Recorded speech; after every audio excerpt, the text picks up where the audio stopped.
तो अब हम लोग क्या करते हैं, लारावेल में टेबल्स बनाने के लिए पहले माइग्रेशन चलाना पड़ता है, ठीक है। तो चलते हैं हम अपने प्रोजेक्ट में और उसमें माइग्रेशन बनाएंगे, ठीक है।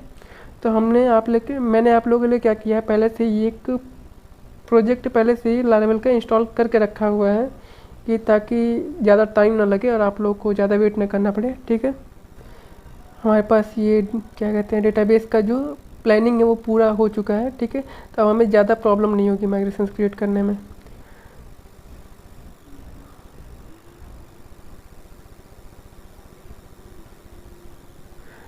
देख लेते हैं, मैंने एक टेबल भी बना कर रखा हुआ है आप लोग के लिए पहले से ही। तो PHP एडमिन हम लोग अपना देख लेते हैं कौन सा टेबल मैंने बनाया हुआ है। और ये देखिए यहाँ पे मैंने ecom नाम का एक डेटाबेस बना के रखा हुआ है, इसमें कि हम जब माइग्रेशन चलाएंगे तो इसमें सारी की सारी टेबल्स हमारी आ जाएंगी, ओके। और ये देखिए ecom नाम से मैंने एक प्रोजेक्ट भी क्रिएट कर रखा है और उसका मैंने आप लोग के लिए वर्चुअल होस्ट क्रिएट कर रखा है। तो ये रहा, देखिए ecom.test करके मैंने एक वर्चुअल होस्ट क्रिएट किया हुआ है ताकि ज़्यादा टाइम ना लगे और आप लोगों को मैं जल्दी ट्यूटोरियल को मैं समझा सकूँ, ठीक है। तो ऐसा करते हैं, यहाँ पे आप ओपन इन टर्मिनल करेंगे और माइग्रेशन बनाना अपना शुरू करेंगे, ठीक है। हम लोग क्या करेंगे कि माइग्रेशन के साथ साथ मॉडल भी बनाते रहेंगे, ठीक है। जैसे हम लोग टेबल बनाएंगे उसका मॉडल्स भी बनाते जाएंगे और माइग्रेशन भी बनाते जाएंगे, ठीक है। तो पहले तो इस प्रोजेक्ट को हम लोग खोल लेते हैं किसी एडिटर में।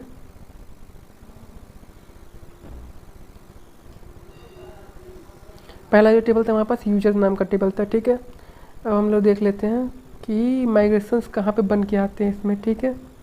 तो इसमें माइग्रेशंस जो बन के आते हैं वो कहाँ पे आते हैं, डेटाबेस के अंदर आते हैं, माइग्रेशंस फोल्डर के अंदर। तो इसमें आप देखेंगे जब भी लारावेल हम लोग इंस्टॉल करते हैं तो एक डिफ़ॉल्ट एक यूजर्स नाम का एक इसमें माइग्रेशन होता ही होता है, ठीक है। तो वो क्या करेंगे, हम लोग उसी वाले माइग्रेशन को यूज करके उसको थोड़ा सा मॉडिफाई कर लेंगे अपने अकॉर्डिंग, कौन कौन से फील्ड्स की हमें रिक्वायरमेंट है, ओके। तो इसी को ही हम लोग यूज कर लेते हैं। इसमें क्या है, नेम है, ईमेल है और पासवर्ड है, ठीक है। ईमेल वेरीफाइड है, ये यूज करता है वेरिफिकेशन के लिए, ठीक है। तो हमारे पास क्या है अभी अवेलेबल, नेम, ईमेल और पासवर्ड। और हमें क्या चाहिए, रोल आईडी, नेम, ईमेल और पासवर्ड, मोबाइल और एड्रेस, ठीक है। तो हमें क्या करना है, इसमें कौन कौन से कॉलम बढ़ाने हैं, इसमें हमें कॉलम बढ़ाना है एक तो रोल आईडी, ठीक है। रोल आईडी क्या होगा, बिग इन टाइप का होगा। बिग इन टाइप का इसलिए होगा क्योंकि इसमें जो आईडी जो जनरेट होती है ना, आईडी कॉलम, वो बिग इंटीजर टाइप की होती है, ठीक है। अब वो वही वाला आईडी इसमें आता है, इसकी वजह से हम यहाँ पे बिग इंट नाम का एक कॉलम क्रिएट कर लेंगे, उसका क्या नाम दे देंगे, रोल आईडी, ठीक है। अभी उसके बाद से हमारे पास क्या कम है, ये मोबाइल नाम का एक फील्ड हमारे पास कम है, ठीक है। तो यहाँ पे हम लोग क्या करेंगे कि यहाँ से मैं कॉपी कर लेता हूँ, ये देखिए नेम को इसने नलेबल नहीं किया हुआ है, तो हम यहाँ पे इसको नलेबल कर देते हैं ताकि हमारे पास एक्सेप्शन के चांसेस कम रहे, ठीक है।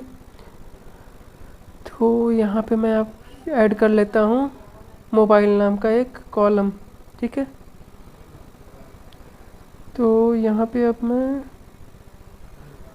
यहाँ पे पेस्ट कर दिया मैंने और यहाँ पे इसको नलेबल कर लेते हैं, नलेबल। और यहाँ पे इसका फील्ड का नेम हम लोग दे देंगे क्या है, मोबाइल, ओके। इसे हम कॉपी कर लेते हैं और पेस्ट करते हैं। और हमें कौन सा फील्ड की रिक्वायरमेंट थी, एड्रेस फील्ड की रिक्वायरमेंट थी, ठीक है। तो यहाँ पे क्या कर लेंगे, फील्ड का नेम दे देंगे हम लोग एड्रेस, ठीक। बस ये तो हो गया यूजर नाम का हमारा। अब क्या है, हमें रोल नाम का माइग्रेशन बनाना है और माइग्रेशन के साथ साथ हम लोग बना देंगे मॉडल, ठीक है। ताकि उसी मॉडल के थ्रू हम लोग अपने जो भी क्वेरीज हैं वो हम लोग रन करेंगे, ठीक। तो PHP artisan make model command चलाएंगे और मॉडल्स नाम का एक फोल्डर क्रिएट करेंगे और उसमें हम लोग सारे मॉडल्स अपने क्रिएट करेंगे, ठीक है। तो मॉडल्स/रोल्स, ठीक है, रोल्स नाम का मॉडल हम लोग बना रहे हैं। और -m लगाने से हमारा एक माइग्रेशन जनरेट हो जाएगा रोल्स नाम के टेबल का, ठीक है। तो चलिए एंटर करते हैं।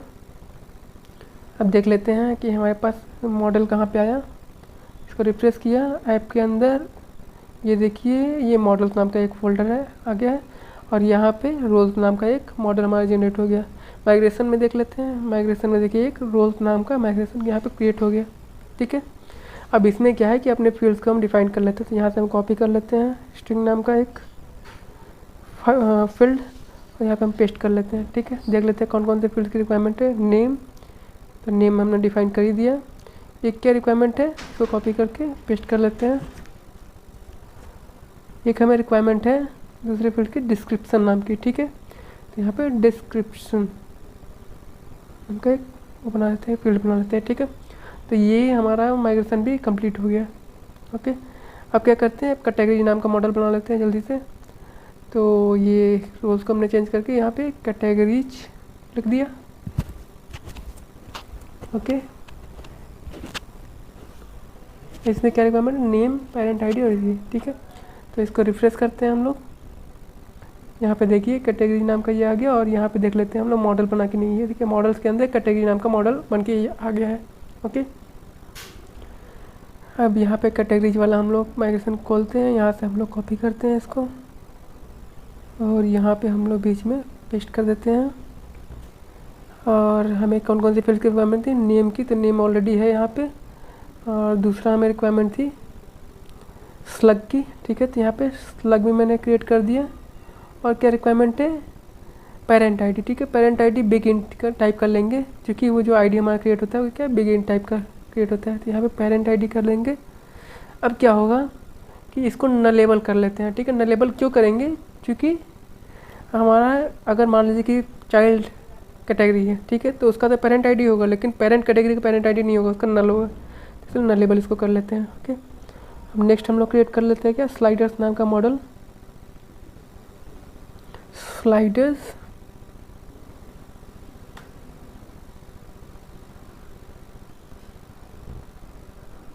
ठीक है, रिफ्रेश कर लेते हैं, स्लाइडर्स वाला खोल लेते हैं और यहाँ से हम लोग कॉपी करके और यहाँ पे हम लोग पेस्ट कर देते हैं। ओके, इसमें क्या क्या रिक्वायरमेंट है, नेम और इमेज की रिक्वायरमेंट है। नेम ऑलरेडी है, इसको कॉपी किया, इसको पेस्ट किया फिर से, और इमेज। ठीक है, ये भी हो गया स्लाइडर्स नाम का माइग्रेशन भी। दूसरा क्या है हमारे पास, प्रोडक्ट्स नाम का। ठीक है, प्रोडक्ट्स वाला भी जल्दी से क्रिएट कर लेते हैं, प्रोडक्ट्स। ठीक है, एंटर। और उसके बाद से फिर इसे रिफ्रेश कर लेते हैं, प्रोडक्ट्स वाले में आते हैं, इसको यहाँ से कॉपी करते हैं, यहाँ पे हम लोग पेस्ट कर लेते हैं बीच में। और कौन कौन से फील्ड की रिक्वायरमेंट है, नेम, कॉस्ट प्राइस। तो चलिए यहाँ पे नेम का तो ऑलरेडी है, इसको कॉपी करके यहाँ पे पेस्ट करते हैं नीचे कॉस्ट प्राइस के लिए। ठीक है, कॉस्ट प्राइस हमारा क्या होता है कि देखिए प्राइस जो होती है वो डबल में होती है या फिर फ्लोट में होती है। ठीक है, तो फ्लोट डबल में, फ्लोट में हम लोग इसलिए ले रहे हैं क्योंकि प्राइस अगर ज़्यादा बड़ी होगी तो वो एक्सेप्शन थ्रो कर देगा, तो डबल यहाँ पे ले लेते हैं। ठीक है, तो डबल टाइप का कॉस्ट प्राइस नाम का यहाँ पे टेबल ले लेते हैं और डिफ़ॉल्ट में इसके 0 सेट कर लेते हैं ताकि हमारा एक्सेप्शन नहीं आएगा कैलकुलेशन के टाइम पे। ठीक है, हम लोग प्राइस को कैलकुलेट करेंगे तो। ओके, इसे कॉपी करते हैं, नीचे पेस्ट करते हैं और ये सेलिंग प्राइस नाम का यहाँ पे एक और भी फील्ड हम लोग डिफाइन कर लेते हैं। ठीक, तो सेलिंग प्राइस हो गया, कॉस्ट प्राइस हो गया। अब क्या रिक्वायरमेंट है, ओनर नेम। ओनर नेम हमारा स्ट्रिंग टाइप का होगा तो हम स्ट्रिंग वाला कॉपी कर लेते हैं और यहाँ पे क्या कर देंगे, ओनर नेम कर देंगे। ठीक है, ओनर नेम। उसके बाद क्या है, फीचर्स और डिटेल्स। ठीक है, फीचर्स के लिए इसको हम कॉपी कर लेते हैं, लेकिन फीचर्स क्या है कि अभी हम लोग देखेंगे फीचर्स। ये देखिए फीचर्स का जो डेटा है काफ़ी ज़्यादा बड़ा है। ठीक है, और जो हमारा जो स्ट्रिंग टाइप होता है उसमें बस 255 कैरेक्टर्स ही आते हैं। ठीक है, तो इसको हम लोग क्या कर लेंगे, इसको हम लोग टेक्स्ट टाइप का डिफाइन कर लेंगे। ठीक है, टेक्स्ट में हम बड़े डिस्क्रिप्शन हम लोग दे सकते हैं। ठीक, तो इसको हम लोग क्या कर लेंगे, हम लोग टेक्स्ट टाइप का डिफाइन कर देंगे ताकि हमारा एक्सेप्शन ना आएगा बड़ा वैल्यू इसमें डाले तो। ठीक, इसको हम लोग क्या कर लेंगे, नेम दे देंगे फीचर्स और टेक्स्ट टाइप का, ने लेबल तो है ही। इसको कॉपी करते हैं और नीचे पेस्ट कर लेते हैं। ठीक है, अब कौन से फील्ड हमारे पास है, डिटेल्स।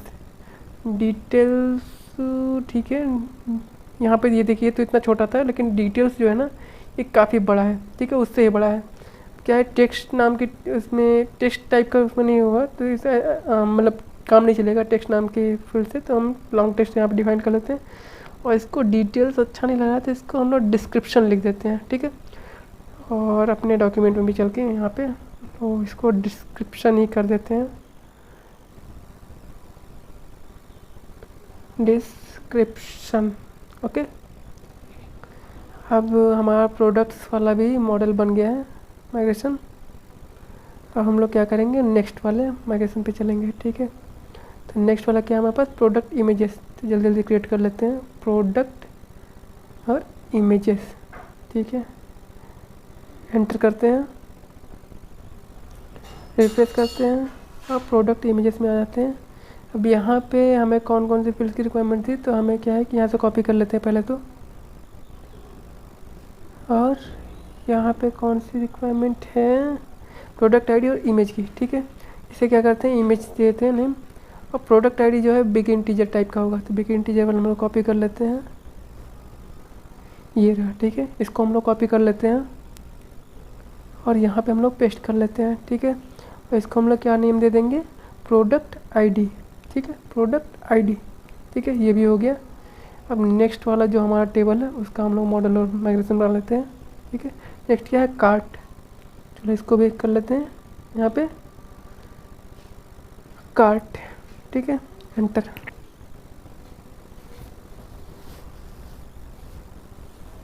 रिफ्रेश किया और यहाँ पे हम लोग डिफाइन कर लेते हैं, यहाँ से पहले कॉपी कर लेंगे और यहाँ पे हम लोग बीच में पेस्ट कर लेते हैं। और कौन कौन सी फील्ड्स हैं इसमें, हमारी यूजर आईडी, प्रोडक्ट आईडी और क्वांटिटी, ठीक है। इसमें स्ट्रिंग टाइप की नहीं है, तो ऐसा करते हैं हम लोग इसमें ले लेते हैं बिगिन टाइप का, ठीक। बिगिन टाइप का जो है वो इसलिए लेते हैं क्योंकि ये देखिए आईडी जो है ना, आईडी हमारा बिगिन टाइप का होता है और वही वाला आईडी हम इसमें यूज करते हैं, तो बिगिन टाइप का ले लेते हैं। इसको यूजर आईडी हम लोग डिफाइन कर लेते हैं, ठीक है, यूजर आईडी, ओके। इसी को फिर से कॉपी करेंगे और इसको हम लोग नेम दे देंगे क्या, प्रोडक्ट आईडी, ओके। और नेक्स्ट क्या है हमारा, क्वांटिटी है, ठीक है। क्वांटिटी क्या होता है, इंटीजर टाइप का होता है, टीन इंट भी ले सकते हैं, इंटीजर भी ले सकते हैं। तो यहाँ पे हम क्या करेंगे, इंटीजर हम ले रहे हैं, ठीक है। तो आई थिंक ये भी हो गया कार्ड्स वाला भी। और हम लोग अब क्या करते हैं, अब आगे कौन सी टेबल है उसका हम लोग मॉडल और माइग्रेशन बना लेते हैं, ठीक है। तो नेक्स्ट वाला जो हमारा टेबल है वो क्या है, विश लिस्ट, ठीक है। यहाँ पे हम लोग क्या करेंगे, विश लिस्ट, एंटर, इसको रिफ्रेश किया, विश लिस्ट में आ गए, रिफ्रेश, विश लिस्ट में आ गया। और ये भी सेम कार्ड की तरह होगा, बस इसमें क्वांटिटी नहीं होगा, ठीक है। तो यहाँ से हम बस कॉपी करेंगे क्वांटिटी को छोड़ के, यहाँ पे पेस्ट कर देंगे, ठीक। यहाँ पे विश लिस्ट भी हमारा हो गया है। अब नेक्स्ट टेबल की तरफ हम लोग मूव होते हैं, रिव्यूज, ठीक है। रिव्यूज नाम का यहाँ पे हम बना लेते हैं मॉडल, रिव्यूज, एंटर। अब क्या करते हैं, इसको रिफ्रेश करते हैं, रिव्यूज वाला आते हैं और यहाँ पे हम लोग कॉपी कर लेते हैं, इसको देख लेते हैं कौन कौन सी फील्ड की रिक्वायरमेंट है, यूजर आईडी, प्रोडक्ट आईडी और रेटिंग्स और रिव्यूज, ठीक है। यहाँ से हम लोग पहले कॉपी कर लेते हैं यूजर आईडी और प्रोडक्ट आईडी वाले को और यहाँ पे बीच में हम लोग पेस्ट कर देते हैं, ठीक है। अब क्या रिक्वायरमेंट है, रेटिंग और रिव्यू की, ठीक है। रेटिंग जो होता है, रेटिंग हमारा फ्लोट टाइप हम लोग रख लेंगे, ठीक है, कि ताकि 1.2, 2.5 इस तरीके से भी रेटिंग्स हमारी आ सके, ओके। तो यहाँ पे रेटिंग्स नाम का हमारा जो है ये फ्लोट टाइप का हम डिफाइन कर देंगे रेटिंग, ठीक है। जो दूसरा है हमारा स्ट्रिंग टाइप का हम रिव्यूज दे देंगे, ठीक है। जैसे कॉपी करते हैं, नीचे पेस्ट करते हैं, रिव्यू हमारा स्ट्रिंग टाइप का होगा, या फिर स्ट्रिंग नहीं, अगर बड़ा रिव्यू अगर देना हो तो हम इसे टेक्स्ट टाइप का कर देते हैं, ठीक है। तो यहाँ पे हम क्या डिफाइन कर देंगे, हम यहाँ पे डिफाइन कर देंगे टेक्स्ट, ठीक। और इसको हम लोग नेम दे देंगे रिव्यू, ठीक है। ये भी टेबल हो गया। नेक्स्ट टेबल पे मूव होते हैं। नेक्स्ट टेबल क्या है, ऑर्डर्स। तो चलिए जल्दी जल्दी ऑर्डर्स वाला भी क्रिएट कर लेते हैं। ऑर्डर्स, रिफ्रेश करते हैं, आ जाते हैं। इसमें कौन कौन से फील्ड्स की रिक्वायरमेंट है देख लेते हैं। User ID, transaction ID, amount, ठीक है। तो यूजर आईडी के लिए हमें बिग इंट वाला कॉपी करना पड़ेगा। चलिए इसे कॉपी कर लेते हैं, पेस्ट कर लेते हैं। और दूसरा जो हमारा फील्ड था ट्रांजैक्शन आईडी, ट्रांजैक्शन आईडी हमारा क्या होगा, टेक्स्ट टाइप का, स्ट्रिंग टाइप का होगा, ठीक है। तो हम लोग क्या करेंगे, यहाँ पे इसको स्ट्रिंग टाइप पहले तो करेंगे और यहाँ पे इसको क्या कर लेंगे हम लोग, ट्रांजैक्शन आईडी। ओके, ये ट्रांजैक्शन आईडी हम लोग खुद से जनरेट करेंगे वहाँ पे जब हम लोग वर्क करते रहेंगे। तो दूसरा क्या है, अमाउंट, ऑर्डर स्टेटस और ऑर्डर डेट। ठीक है, तो अमाउंट जो होता है वो फ्लोट या फिर डबल टाइप का होगा। ठीक है, डबल टाइप का हमें लेना पड़ेगा क्योंकि बहुत सारे प्रोडक्ट्स का यहाँ पे सम हो के आएगा। ठीक है, तो इसे हम क्या करेंगे, डबल, और इसे क्या कर देंगे हम लोग, नेम दे देंगे अमाउंट। ओके, इसे हम लोग डिफ़ॉल्ट में 0 रख देते हैं ताकि हमें कोई एक्सेप्शन ना आए हमें काउंटिंग वगैरह करते समय। ठीक, और है ऑर्डर स्टेटस। ऑर्डर स्टेटस हम क्या करेंगे, हम इंट टाइप का ले लेंगे। ठीक है, कि ताकि इंट टाइप का ले लेते हैं। यहाँ पे क्या है, फ्लोट को हम लोग बदल के इंटीजर कर लेंगे और इसको ऑर्डर स्टेटस कर लेते हैं। ठीक है, फ्लोट को बदल के हम लोग इंटीजर कर लेते हैं। इसको टीनी इंट भी हम लोग कर सकते हैं, इंटीजर में रख लेता हूँ। ओके, दूसरा क्या है, ऑर्डर डेट। ऑर्डर डेट जो होता है वो डेट टाइप का लेंगे। डेट टाइप नहीं, डेट टाइम ले लेते हैं। ठीक है, ये ताकि हमारे पास टाइम भी चला है किस टाइम पे वो ऑर्डर हुआ है। यहाँ पे क्या कर लेंगे, ऑर्डर अंडरस्कोर डेट, और डेट टाइम का ये टाइप रहेगा। ठीक है, ऑर्डर स्टेटस को हम लोग क्या कर लेते हैं, डिफ़ॉल्ट में रख लेते हैं 0। ठीक है, 0 हम यहाँ पे यूज करेंगे पेंडिंग को, और 1 यूज करेंगे सक्सेस को, और 2 जो यूज करेंगे वो फेल्ड को। ठीक है, 0 मतलब कि अभी ऑर्डर बस अभी क्रिएट हुआ है, प्रोसेस में है। ठीक है, और 1 मतलब कि ट्रांजैक्शन जो है बैंक अकाउंट से वो हो गया है। ठीक है, सक्सेस हो गया है। और 2 का मतलब ट्रांजैक्शन हमारे पेमेंट गेटवे से फेल हो चुका है। ठीक है, हमारे जो बैंक से ट्रांजैक्शन हो नहीं पाई है वो फेल हो गया है। ओके, तो अभी ये ऑर्डर्स वाले भी हमारा टेबल हो गया। अब नेक्स्ट टेबल पे चलते हैं। नेक्स्ट टेबल क्या है, ऑर्डर आइटम्स। ठीक है, तो इसका भी जल्दी से हम लोग क्रिएट कर लेते हैं मॉडल, ऑर्डर आइटम्स। ठीक है, एंटर, रिफ्रेश किया और यहाँ पे आ गया। ठीक है, अब कौन कौन से फील्ड इसमें है, order ID, product ID, price. ठीक है, ऑर्डर आईडी और प्रोडक्ट आईडी जो होगा बिग इंट टाइप का होगा, तो यहाँ से हम लोग कॉपी कर लेते हैं।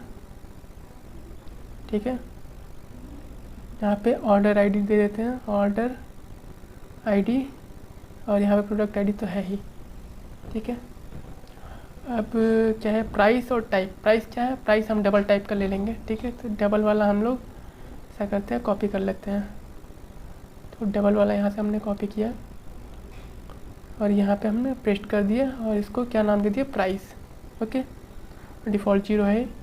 और उसके बाद से क्वांटिटी। क्वांटिटी जो है वो इंटीजर टाइप की होगी, तो यहाँ पे इंटीजर हम लोग कर लेते हैं, इंटीजर, और इसको क्वांटिटी नाम दे देते हैं। ठीक है, नेक्स्ट क्या है हमारा, टोटल प्राइस। टोटल प्राइस भी क्या होगा, डबल टाइप का हम लोग ले लेंगे, तो टोटल अंडरस्कोर प्राइस। ठीक है, तो ये टेबल भी हमारी आई थिंक हो गई।